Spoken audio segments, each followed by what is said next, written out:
Bienvenidos una vez más a nuestro noticiario semanal de HM Televisión. Aprovechando la reciente festividad del Día del Padre, ofrecemos este escrito de David Hahn, hijo del conocido teólogo y apologista Scott Hahn. Él recoge 5 principios que su padre le transmitió y que hoy trata de poner en práctica con sus propios hijos. Un vibrante y agradecido testimonio en estos tiempos en los que la paternidad es un enemigo a batir. El texto no aspira a descubrir ninguna sabiduría oculta. Es más bien un ejercicio de gratitud filial que se convierte en un retrato del padre católico en acción. La primera lección arranca de un principio que Scott Hahn repitió a su hijo desde la infancia. Antes de compartir lo que uno sabe, hay que interesarse genuinamente por la persona que tiene delante. David Hahn lo vio en acción en Roma, cuando un grupo de seminaristas reconoció a su padre en el vestíbulo de un hotel. La incomodidad inicial se disolvió en cuestión de minutos. Scott Hahn les preguntó de dónde venían, qué hacían. En pocos momentos, aquel grupo de extraños nerviosos se sintió confiado y a gusto, escribe su hijo. El mismo principio, recuerda, funcionaba en los aviones con desconocidos sin fe ni interés por la teología. Mostraba un interés real en ellos y ellos acababan interesándose por lo que él decía. Para David Hahn, la consecuencia directa es que un padre que cuida de verdad consigue que sus hijos se preocupen por lo que él piensa. La aplicación práctica que propone es sencilla: paseos, tiempo para conversar, un partido de fútbol, lo cotidiano como lenguaje del afecto. La segunda lección toca un terreno más incómodo, el conflicto. David Hahn recuerda una discusión acalorada con su padre, voces levantadas y una puerta que se cerró de golpe. Apenas 2 minutos después, sonó un golpe suave en la misma puerta. Era su padre, con el gesto suavizado y una disculpa por su temperamento. Lo significativo, subraya el autor, es que en aquel caso era él quien estaba equivocado, no su padre. Aún así, Scott Hahn fue el primero en pedir perdón. El recurso frecuente a la confesión sacramental de su padre completaba la enseñanza. Reparar las relaciones importa más que tener razón. La tercera lección es la custodia del rostro. David Hahn se convirtió en un crítico implacable de la misa en su parroquia. Pocas celebraciones terminaban sin que tuviese algo que objetar al sacerdote, a la homilía o a la ausencia de ornamentos litúrgicos. Su padre no le dio la razón, pero tampoco la contradijo frontalmente. Simplemente hacía lo contrario. Tenía la cabeza inclinada en oración, no levantada para escrutar cada detalle. No fruncía el ceño ante cada pequeña cosa que le molestaba, recuerda su hijo. La lección no era que la liturgia no importase, sino que Dios importaba más. La cuarta lección tiene la forma de un gesto casi poético. Siendo niño, David confesó a su padre los celos que sentía ante amigos más listos y más talentosos. Scott Hahn lo escuchó en silencio, salió al jardín y arrancó una brizna de hierba. Se la mostró y le dijo que compararse con los demás era como comparar una brizna de hierba con otra. A la distancia que media entre el sol y la tierra, la diferencia de altura entre ellas es casi nada. Un católico no debería preocuparse por medirse con sus hermanos, sino por medirse con Cristo. Si mi padre vigila sus éxitos o sus fracasos, siempre mantiene el otro ojo en Cristo, escribe David. Ve la brizna de hierba y ve el sol. La quinta y última lección es, a su juicio, la más importante. Cada mañana, recuerda David Hahn, hay un lugar donde siempre puede encontrar a su padre, en el salón rezando. En la habitación contigua, su madre hace lo mismo. El artículo concluye con una síntesis de los 5 principios. Mostrar a los hijos cuánto importan, reconocer las propias faltas, demostrar autocontrol, mantener la perspectiva sobre la vocación divina y hacer del encuentro con Dios la parte más importante del día. Así es como llevaremos a nuestras familias al cielo, escribe David Hahn. Comenzaremos con las noticias de interés internacional. Tierra Santa, videoconferencia del cardenal Pier Battista Pizzaballa. Singapur, archidiócesis acogerá a 1.250 nuevos católicos en esta Pascua. Escocia, no a la eutanasia tras más de 2 décadas de intentos legislativos. Panamá, imágenes de la última cena saldrán por primera vez en procesión. Pasaremos después a las noticias nacionales. El Papa León XIV celebrará el Corpus Christi en Madrid y acudirá a Montserrat. Los seminarios españoles detienen su declive. Congreso sobre San Juan de la Cruz en su año jubilar. Y por último comentaremos algunas de las noticias más destacadas de la Santa Sede. Vaticano autoriza a sacerdotes de Torreón celebrar hasta 4 misas. Programa del primer viaje apostólico del Papa León XIV a África. Catequesis sobre el capítulo 2 de la Constitución Conciliar Lumen Gentium. Con la guerra contra Irán asolando todo Oriente Medio, el cardenal Pierbattista Pizzaballa ha puesto en primer plano la situación de Gaza y su devastadora situación humanitaria. Lo hizo mediante videoconferencia con la Fundación Oasis, que recoge Vatican News, haciéndose eco de las reiteradas palabras de León XIV sobre cómo la violencia solo engendra más violencia y alimenta un profundo resentimiento. La manipulación del nombre de Dios para justificar esta o cualquier otra guerra, declaró el Patriarcado Latino de Jerusalén, es el pecado más grave que podemos cometer en estos tiempos. No hay nuevas cruzadas y Dios no tiene nada que ver con esto, reiteró. Dios está entre los que mueren, los que están enfermos, los que sufren. El cardenal luego describió una situación sumamente crítica de la situación humanitaria en la Franja de Gaza, centrándose también en el llamado Board of Peace, promovido por el presidente Donald Trump. El 53% de la franja, donde viven más de 2 millones de desplazados, está bajo control israelí directo. El 47%, donde se encuentra la mayoría de los palestinos, está bajo control de Hamás. El 80% de la franja está destruido y la reconstrucción aún no ha comenzado. Esta situación también afecta a los pocos centros de salud que permanecen en pie y parcialmente operativos. Faltan medicamentos, incluso antibióticos básicos. La gente vive literalmente en alcantarillas y tiendas de campaña. Casi todas las escuelas están destruidas, denuncia. La Franja de Gaza sigue siendo impermeable a la ayuda, con los cruces fronterizos prácticamente cerrados. En relación con la iniciativa estadounidense, comentó que la Junta de Paz aún no está operativa y desconocemos si lo estará. El Patriarcado Latino de Jerusalén ha denunciado el estancamiento total con Hamás, negándose a entregar sus armas hasta que Israel se retire, e Israel negándose a ceder hasta que el movimiento islamista se desarme. Viajar a esta zona también se ha vuelto prácticamente imposible y los permisos se están cancelando en gran medida. La Archidiócesis de Singapur recibirá en esta próxima Pascua el mayor número de nuevos católicos de los últimos 10 años.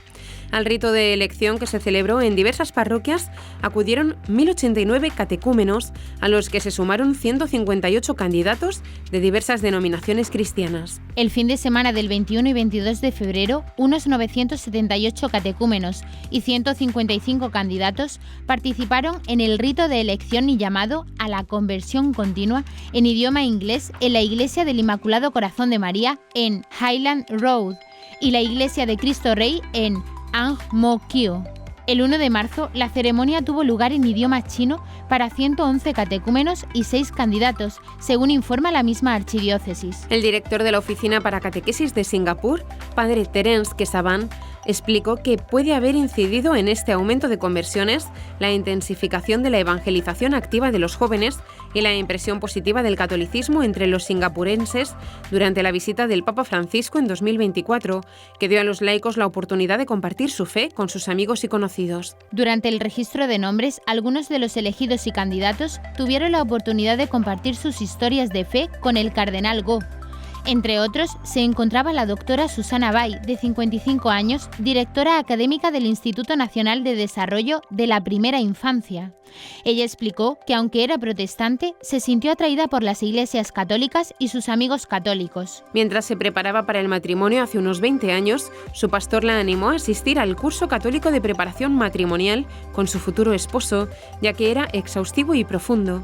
Más tarde, ella y su marido se sumaron, animados por amigos católicos, a unirse al programa Encuentro Matrimonial. Esta desconexión, como la calificó la doctora Bay, entre sus raíces protestantes y su afinidad con la fe católica, finalmente la impulsó a unirse al programa del rito de iniciación cristiana de adultos en la iglesia de San Alfonso con su madre el año pasado. El Parlamento escocés rechazó el pasado 17 de marzo un proyecto de ley que pretendía legalizar la eutanasia para adultos con enfermedades terminales. Tras un intenso debate de más de 2 horas en la Cámara de Holyrood, el texto fue derrotado por 69 votos contra 57, cuando necesitaba al menos 64 votos favorables para salir adelante. La decisión supone un freno significativo a los intentos de implantar la llamada ayuda médica a morir en Escocia. La propuesta, titulada Muerte asistida para adultos con enfermedades terminales, había sido impulsada por el diputado liberal demócrata Liam MacArthur. El texto habría permitido a adultos diagnosticados con una enfermedad terminal y una esperanza de vida inferior a 6 meses solicitar asistencia médica para poner fin a su vida. La tramitación se prolongó durante más de un año y acumuló 175 enmiendas examinadas en su última fase parlamentaria. Los opositores al texto argumentaron la falta de garantías suficientes, advirtiendo de que personas vulnerables podrían verse presionadas a poner fin a sus vidas. Otros diputados expresaron su preocupación por el posible impacto negativo sobre los cuidados paliativos. Hamza Youssef, miembro del SNP y ex primer ministro escocés, declaró durante el debate: "Mi conciencia me dice esto, una sociedad que permite que una persona con una enfermedad terminal crea que sus únicas opciones son soportar un sufrimiento intolerable o poner fin a su vida prematuramente, es una sociedad que le ha fallado". El rechazo del texto impide que la cuestión pueda relanzarse de forma inmediata. Cualquier nuevo intento deberá partir de cero en la próxima legislatura. Si MacArthur desea tomar la iniciativa, deberá primero obtener su reelección en los comicios del 7 de mayo. Por primera vez, una procesión de la imagen de la Última Cena recorrerá las calles del centro histórico de Panamá como parte de las actividades devocionales que se realizarán en Semana Santa. Las celebraciones en el casco antiguo se desarrollarán del 27 de marzo al 5 de abril y forman parte de una tradición que cada año congrega a numerosos fieles y visitantes en procesiones que recorren la ciudad. Para esta ocasión se mandó a elaborar en Córdoba, España, un conjunto escultórico compuesto por 13 imágenes que representan a Jesús y a los 12 apóstoles. La obra fue elaborada por el imaginero español Jorge Domínguez y requirió cerca de 2 años de trabajo que comenzó con modelos de embarro y culminó con el tallado en madera. Tras 25 días de travesía desde Córdoba, España, llegó a Panamá un impresionante conjunto de 13 imágenes de la Última Cena talladas en madera de cedro por el escultor Jorge Domínguez. Fray Javier Mañas, párroco de la Catedral Basílica Santa María de la Antigua, desde donde saldrá la procesión de las imágenes, destacó que además de su valor artístico, estas representaciones funcionan como una catequesis viva que logran tocar el corazón de la gente y por lo tanto ayudan a comprender mejor el misterio que la Iglesia celebra. No todos leen el Evangelio o asisten a una catequesis, pero cuando una escena del Evangelio recorre las calles, la fe se hace verdaderamente visible, indicó. El sacerdote añadió que estas expresiones son también una forma simbólica de recordar, de una manera muy sencilla pero profunda, que la fe no se queda dentro del templo, sino que camina en medio del pueblo. La obra también incluye elementos simbólicos, entre ellos la figura de un pelícano alimentando a sus crías, un antiguo símbolo cristiano que representa el amor de Cristo que entrega su propia vida para dar vida a los suyos. Después de la procesión, las autoridades eclesiales buscarán un espacio en la catedral para que los fieles puedan contemplar este conjunto escultórico. El coordinador de comunicación para el viaje del Papa León XIV a España, Rafael Rubio, confirmó que el Papa León XIV celebrará la misa del Corpus Christi en Madrid y acudirá a la Abadía de Montserrat el 10 de junio por la mañana. Durante un encuentro con los periodistas en la sede de la Conferencia Episcopal Española, Rubio describió someramente el recorrido que el pontífice realizará en España a falta de una confirmación oficial desde el Vaticano. Según detalló, el Papa acudirá a Madrid el sábado 6 de junio por la mañana y permanecerá en la capital hasta el martes 9 por la mañana. El domingo 7, el León XIV celebrará una misa multitudinaria, coincidiendo con la festividad del Corpus Christi. El martes 9 por la tarde se desplazará a Barcelona. El miércoles 10 por la mañana, según aseguró Rubio, León XIV se desplazará hasta la milenaria Abadía de Montserrat y por la tarde tendrá lugar un acto en la Sagrada Familia de Barcelona. Al día siguiente, jueves 11, se desplazará por la mañana hasta Las Palmas y acudirá a Tenerife el viernes 12, donde tendrá lugar otra misa multitudinaria al aire libre de despedida del viaje. Más allá de las 2 Eucaristías que se esperan multitudinarias, Rubio afirmó que habrá otro tipo de encuentros en recintos privados de diferentes tipos, como es habitual en los viajes papales. Por otro lado, en el encuentro con la prensa también se confirmó que el Congreso y el Senado habían enviado las invitaciones oficiales al pontífice para que pueda dirigirse a los legisladores en una sesión extraordinaria de las Cortes Generales, lo que sucedería a su paso por Madrid en una de las dos cámaras. Un año más, no hay datos de seminaristas por diócesis y seminario, a diferencia de otros países más acostumbrados a la transparencia y rendición de cuentas. Sin embargo, en cuanto a los datos agregados, las diócesis españolas cuentan este curso con 1.066 seminaristas, 30 más que el año anterior, lo que supone un incremento cercano al 3% y confirma una estabilización tras el declive sostenido que se registraba desde 2017. Los datos presentados este martes por la Subcomisión Episcopal para los Seminarios de la Conferencia Episcopal Española, CEE, revelan además que los abandonos disminuyen y se concentran en las primeras etapas formativas, señal de un discernimiento más temprano y eficaz. La cifra incluye 854 seminaristas en los 67 seminarios diocesanos con alumnos y 212 en los 14 seminarios Redentoris Mater vinculados al camino neocatecumenal, que aportan así prácticamente una quinta parte del total, 19,9%. A ellos se suman otros 110 seminaristas que cursan su formación en seminarios internacionales establecidos en España. La edad media de los seminaristas al iniciar la fase propedéutica se sitúa en torno a los 25 años, con un rango que oscila hasta los 30. En cuanto a la procedencia de los seminaristas, los datos disponibles muestran un perfil diferenciado. En los seminarios diocesanos, el 84% son de nacionalidad española, porcentaje que desciende al 41% en los seminarios del camino neocatecumenal, reflejo del carácter internacional de este movimiento eclesial. España cuenta con 86 seminarios erigidos canónicamente, de los cuales 72 son diocesanos y 14 Redemptoris Mater. Sin embargo, 5 seminarios diocesanos carecen actualmente de candidatos. Además, el número real de comunidades formativas es de 57, ya que algunos seminarios con pocos alumnos se han agrupado para potenciar la vida comunitaria y la calidad de la formación. Los datos se han hecho públicos con motivo de la celebración este domingo 22 de marzo del Día del Seminario, que este año se celebra bajo el lema «Deja tus redes y sígueme». La Universidad Católica de Ávila, UCAV, organiza un congreso internacional sobre San Juan de la Cruz con motivo del jubileo de los 100 años como doctor de la Iglesia y 300 desde su canonización. La cita tendrá lugar del 13 al 15 de mayo en Ávila y en Fontiveros, pueblo natal del santo.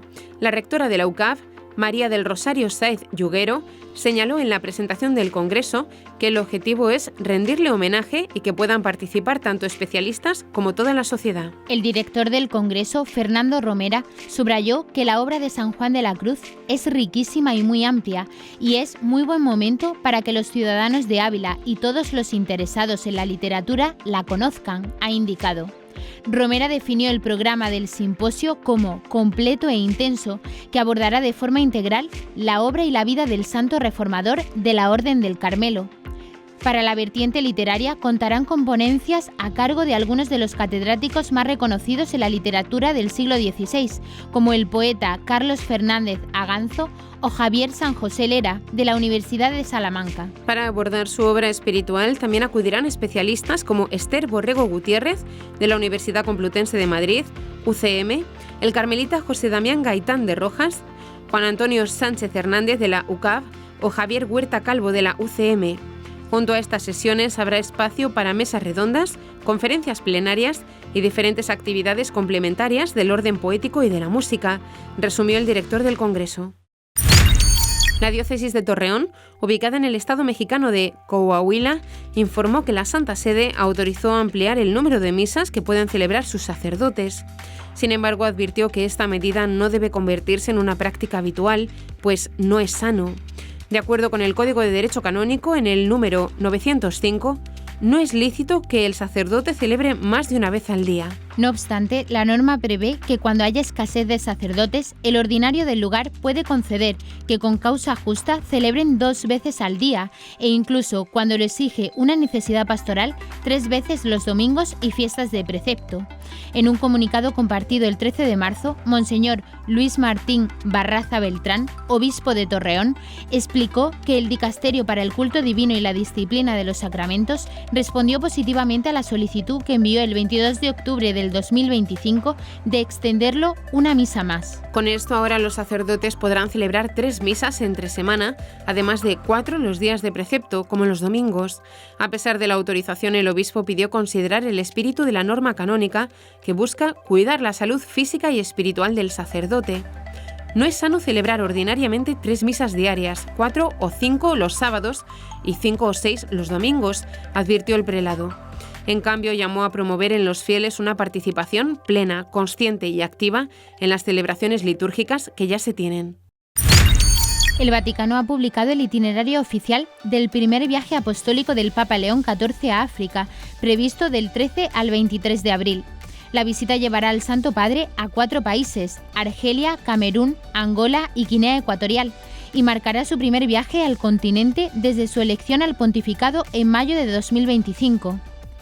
La visita, de 11 días, combina encuentros pastorales con comunidades católicas, reuniones con líderes políticos y gestos simbólicos de diálogo interreligioso y reconciliación. El propio León XIV había adelantado su deseo de visitar el continente africano en el vuelo de regreso de Beirut, señalando que quería comenzar por Argelia, tierra de San Agustín.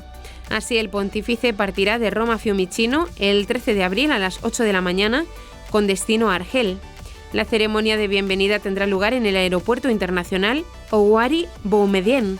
A las 9:45, León XIV visitará el monumento a los mártires Maqam e-Shahid y el 14 de abril, León XIV se desplazará a Annaba, la antigua Hipona, de la que San Agustín fue obispo. La Santa Sede ha difundido también los logotipos de cada etapa del viaje. El de Argelia, inspirado en un antiguo bajorrelieve, presenta 2 palomas bebiendo de una misma copa, símbolo de paz y comunión, junto al Hirro y el mapa del país. Su lema, en árabe, amazigh y francés, reza: «La paz sea con vosotros», invitación al diálogo entre cristianos y musulmanes. El logotipo de Camerún muestra una Biblia abierta con la silueta del país, un crucifijo, el monograma mariano y una paloma dorada irradiando rayos luminosos. El lema recoge Juan 17:21, que todos seamos uno, en conexión con el lema episcopal del Papa. Angola presenta un diseño en tonos rojos, evocadores de la sangre derramada en la historia del país, con el mapa coronado por una línea negra en forma de onda. El lema completo es: el Papa León XIV, peregrino de la esperanza, la reconciliación y la paz, bendice a Angola. Finalmente, el logotipo de Guinea Ecuatorial destaca una cruz dorada y las siluetas de una familia, junto a un hombre en una barca con un libro, evocación de los primeros evangelizadores que llegaron por mar hace 170 años. Su lema: Cristo, luz de Guinea Ecuatorial hacia un futuro de esperanza. En su catequesis centrada en el capítulo 2 de la Constitución Conciliar Lumen Gentium, uno de los documentos fundamentales del Concilio Vaticano II, promulgado por el Papa Pablo VI en 1964, el pontífice explicó que la Iglesia es la comunión de los fieles, que incluye obviamente a los pastores. Así sostuvo que la Iglesia posee una capacidad particular para custodiar la verdad revelada, ya que se fundamenta en el sobrenatural sentido de la fe de todo el pueblo de Dios, que se manifiesta en el consenso de todos los miembros eclesiales. De esta unidad que el magisterio eclesial custodia, dijo León XIV, se deduce que cada persona bautizada es un sujeto activo de evangelización, llamado a dar un testimonio coherente de Cristo según el don profético que el Señor infunde en toda su Iglesia. El pontífice destacó además que el Espíritu Santo distribuye dones y carismas entre todos los fieles, contribuyendo a la renovación constante de la Iglesia. Dispensa entre los fieles de cualquier condición sus dones, con los que los hace aptos para ejercer diversas obras útiles para la edificación de la Iglesia, explicó, señalando como ejemplo la vitalidad de la vida consagrada. Y hasta aquí nuestro informativo semanal. Esperamos que haya sido de su agrado.